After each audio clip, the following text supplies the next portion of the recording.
So let's look at example 6 now.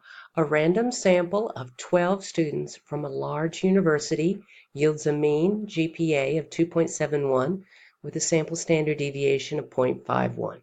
Construct a 90% confidence interval for the mean GPA of all students at the university. Assume that the numerical population of GPAs from which the sample is taken has a normal distribution.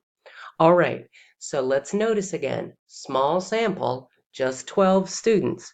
And in this instance, we have the sample standard deviation.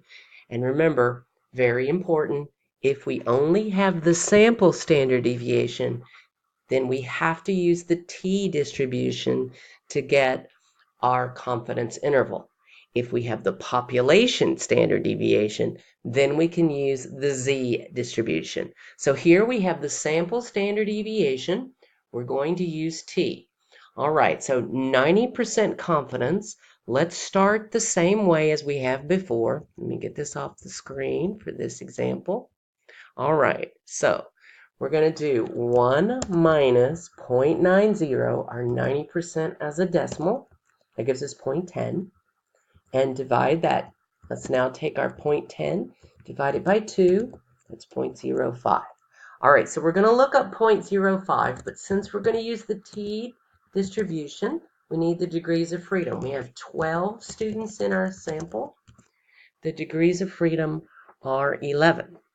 All right, so let's use our t-distribution since we have the sample standard deviation equal t dot inv. We're going to put in 0.05 and our degrees of freedom were 11. So negative 1.796. All right, so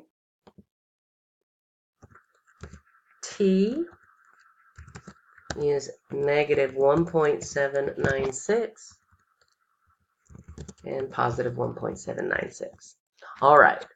So same formula as before, we're going to have x bar plus and minus our t value times our standard deviation divided by the square root of our sample size n.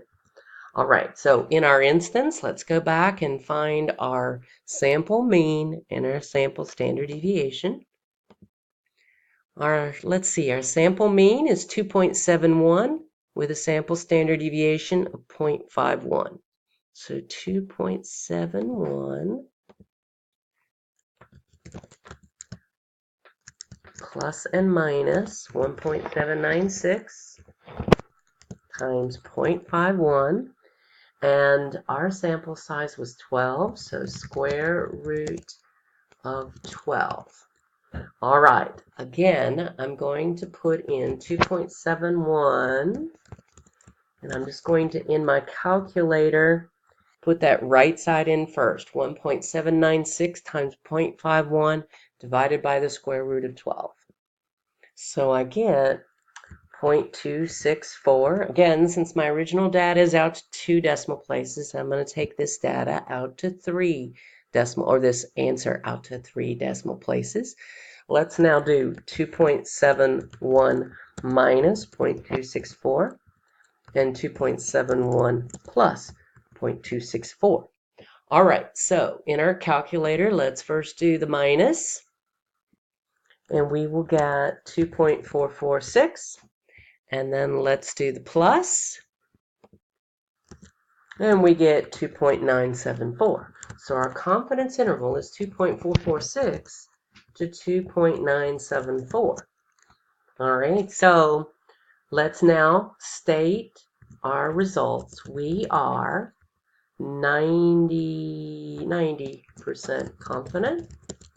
The true mean, and in this case we're talking about a GPA at this university, so this will be the GPA for all students, is between 2.446 and 2.974.